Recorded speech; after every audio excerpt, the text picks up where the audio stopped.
dəyişikliklərə yol göstərir. Dünya İqtisadi Forumunun rəqəmsal mayak mükafatı isə qlobal sənayeyə yol göstərən müəssisələrə verilir. SOCAR-ın karbamid zavodu regionda bu nüfuzlu mükafata layiq görülən ilk və tək müəssisədir.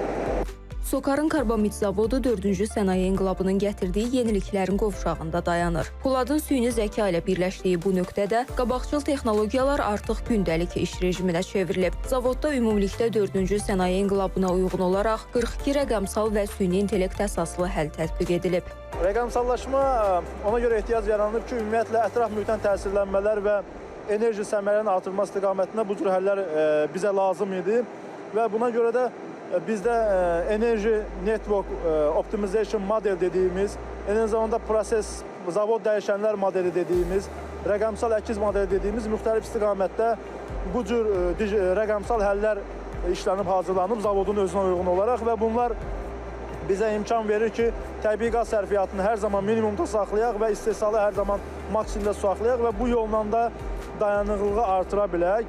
Elə görülən bu işlər zavod üçün mükafata gedən yolda əsas uğur formulu olub. Qısa zamanda real proqnoz verə bilən, adaptasiya olunan və davamlı inkişaf edən ağıllı zavod formalaşıb. Karbon emissiyalarında 19, proses tullantılarında 72, planlaşdırılmamış dayanma müddətində 82% azalma əldə edilib.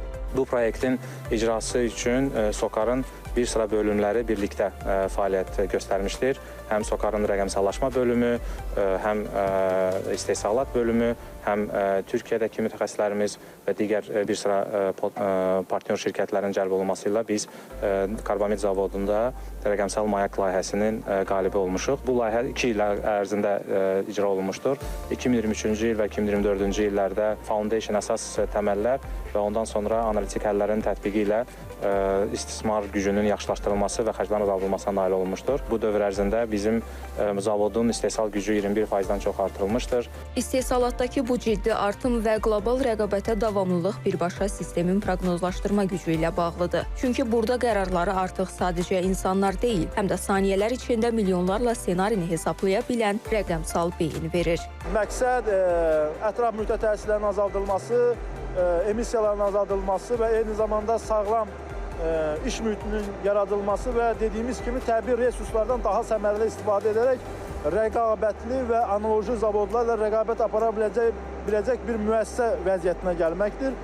Və bu yolda rəqəmsal alətlər, hansı ki bizim dediyimiz süni intellektlər, bəzi yerlərdə süni intellekt istifadə etdiyimiz və bütün ayrı-ayrı işləyən sistemləri birgə işlətməsini təmin edən modellər ki hazırlanıb, bunlarla biz bunu təmin edirik və real vaxt rejimində məsləhətləri, modellərin verdiyi məsləhətləri icra edə bilirik. Hətta bəzən modelin özü belə hər hansı məsləhət vermədən dəyişiklikləri edə bilir. Zavodun prioritet hədəfi daxili bazarı tam təmin etməkdir. Hazırda ölkədəki fermerlərin karbamid gübrəsinə olan tələbatını 100% məhz bu müəssisə qarşılayır. İstehsalın 85-90%lik yerdə qalan böyük hissəsi isə dünyanın 15-dən çox ölkəsinə ixrac edilir. Bu, Azərbaycanın qeyri-neft ixracında yeni və strateji bir kanalın möhkəmlənməsi deməkdir.